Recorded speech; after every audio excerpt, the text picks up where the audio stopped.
You guys like the new flag?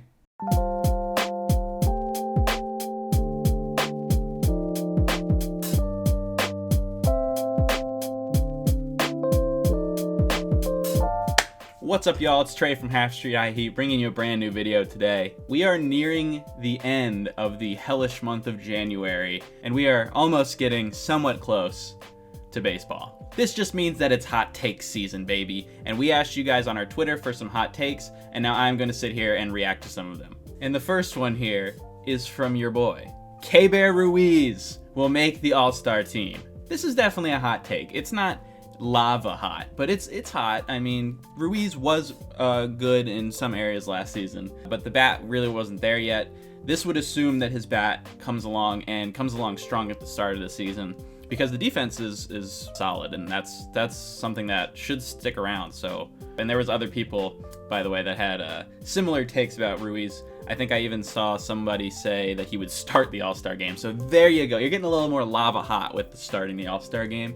But yeah, I think consensus around the Nats fan base and organization is that this dude's a stud and he's going to break out this year. Stone Garrett leads the team in home runs, and Nick has graciously provided an image of Babe Ruth to insinuate that Stone Garrett and Babe Ruth are indeed the same, which, you know, is actually not true because Stone Garrett has actually seen a slider.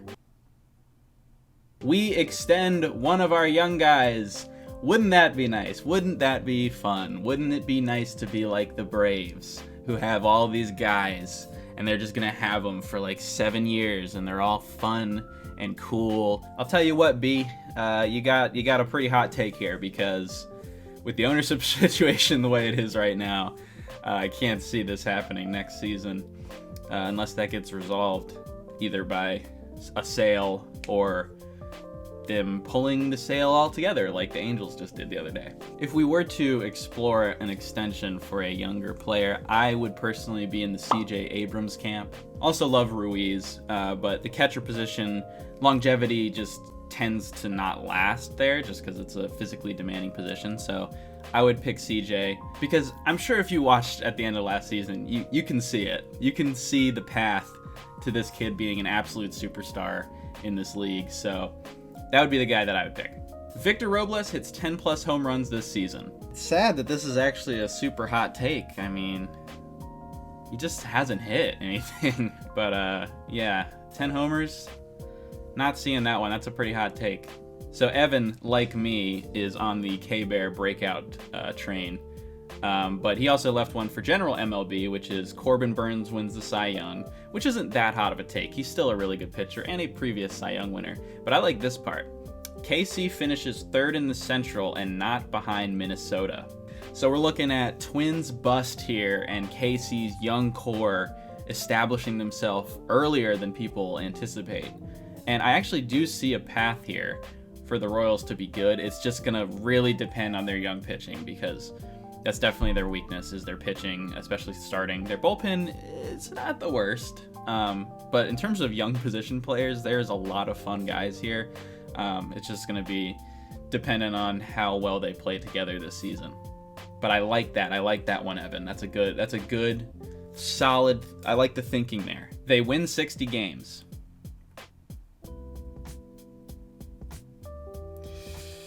I mean, 60 games would be an improvement, so three WAR players. Now, I'm not going to say your take was scorching because you didn't name the players. However, three WAR players on this national squad would be pretty exciting, honestly. That would probably mean that a couple of them are young guys and maybe one of them is a bounce back guy. Guys that, you know, could have a path to a 3-WAR season include Ruiz, CJ, Luis Garcia, perhaps, Victor Robles. I'll get into that in a minute. Pitching wise, Mackenzie Gore. I'll say Mackenzie Gore is probably the best chance of our pitchers to reach 3-WAR. Okay, so anyways, let me explain Victor Robles, because obviously you're like, man, Victor Robles, he can't hit at all, and I know he can't. But there is a path. If Victor Robles only hits against left-handed pitching and plays his 2019 style of defense, all of a sudden you're looking at a 3-WAR player just based on defense and speed almost entirely. He does lose a lot against right-handed pitching. He had a 39 WRC plus versus right-handed pitching last season. So you'd have to totally platoon him for this. That's basically my explanation for that. Okay, so Joe here had a couple. I'm going to go ahead and stick to the last one here, which is that Abrams and Ruiz are all-star caliber players. Now, you didn't say that they would 100% make the all-star team. You left yourself a little exit. So this isn't lava hot, but it's pretty hot to have two Washington Nationals even make the all-star team this season, let alone two young players. And like I said earlier, I think Ruiz has a chance to be able to be an all-star. Abrams is going to be a little tougher this year. He'd have to really come out and hit well because the defense and base running is obviously pretty elite. I mean, he's going to have to work on some base running stuff, but the defense is definitely elite. But it's not impossible. I mean, he obviously has the upside and the raw talent. So if that breaks through, we might see an all-star season from Abrams. But you did leave yourself a little out there by just saying, they just have to have all-star caliber seasons. They don't have to make the team. I see what you're doing there, Joe, but you're not going to slip that one by me. Mason Thompson pitches at a sub-3 ERA and takes over the closer role at the end of the year. Andrew, I like your take. I think it's a pretty hot take, buddy, but I'm going to let you on a little secret. He should already be the closer. 3 players on the roster hit over 20 home runs. Yeah, this is a hot take because, there is almost no home run power on this team. That is not something they particularly excel at. The only guys that I could think of really that could do it would be Joey Meneses. In terms of on-pace stuff, he would have been on pace for a full season to have over 20. Lane Thomas had 17. The third guy would either be Candelario or Garcia. And Garcia just has these nukes sometimes where he just crushes the ball. And, if he gets any of that power consistent, he could definitely hit 20 home runs in a season. And I got to be honest with you, I actually can really see it happening this year because I'm a huge believer in Luis Garcia. Probably more so than I should be, but I really love his approach. He's so fun to watch, so I hope that he's one of them. Robert Hassel is Rookie of the Year. We have an absolute scorcher from Josh here with Robert Hassel as Rookie of the Year because there's so many reasons that can't happen and so many things going against it. It's not impossible. But it's so many things have to go right. First of all, he's got to absolutely rake at the beginning of the season. Second of all, you probably need an injury to happen at the major league level. And I hate injuries, but they do happen. Similar to how, Juan Soto was called up after Howie Kendrick was hurt. Third, we're in a lot different of a spot than we were when Juan Soto got called up. Back then, they weren't really too crazy about, protecting guys' service time. But with the way that the things are being run right now and the lack of payroll, you're not going to call up a guy just to call him up. So if he's getting called up, that means he's coming up to stay. And it's just really rare that happens. So I didn't want to, rain on the parade, but not happening. I would love to revisit that clip in a year and be wrong.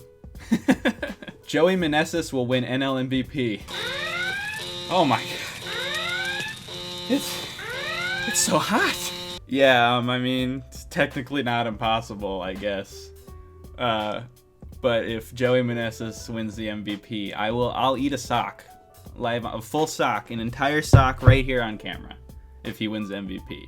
So absolutely no chance. He could be a good player though. I am excited to see, just from a storytelling perspective, if he can continue this magical run. It's not going to be, just don't expect it to be as good as it was last year the entire season. But if he can be a 120 OPS plus guy, then that's fine. I'll take it. Lane Thomas, Jeimer Candelario, and Luis Garcia all hit over 20 homers.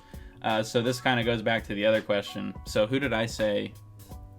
I already forgot who the third guy said. I said Lane, Candelario, or Garcia, and Meneses. How could I forget? But yeah, I think those 4 guys are the guys that at least have a chance to do it, I guess if Ruiz really hits a power stroke, he could do it, because I think he's had 30 homers in a season in AAA before. James Wood dominates AA and AAA, and because of a late season injury gets called up in September. Well, he wouldn't need a late season injury to get called up in September, but I guess that would technically make his chances better. Yeah, again, it's kind of the same thing I was saying about Hassel, where the service time thing, I don't really think they're going to want to call him up. But if they did in September, then it would be fine in terms of service time. So I guess it's not impossible, but I can't really see Wood getting called up this year. I could see Hassel at the end of the year. It's possible he could get called up this year, but I wouldn't anticipate James Wood getting called up. So this is a very hot take. I'm going to leave you with one last hot take for you to take with you on this fine day, whatever day this is uploaded. Last year, I made a similar prediction at the end of my hot takes video. I will show you that clip now. I've been thinking about it a lot, I've been researching it a lot, and I think Sandy Alcantara will win the National League Cy Young Award next season. That's right, I did say that in November of 2021. So therefore, I will leave you with a similar prediction.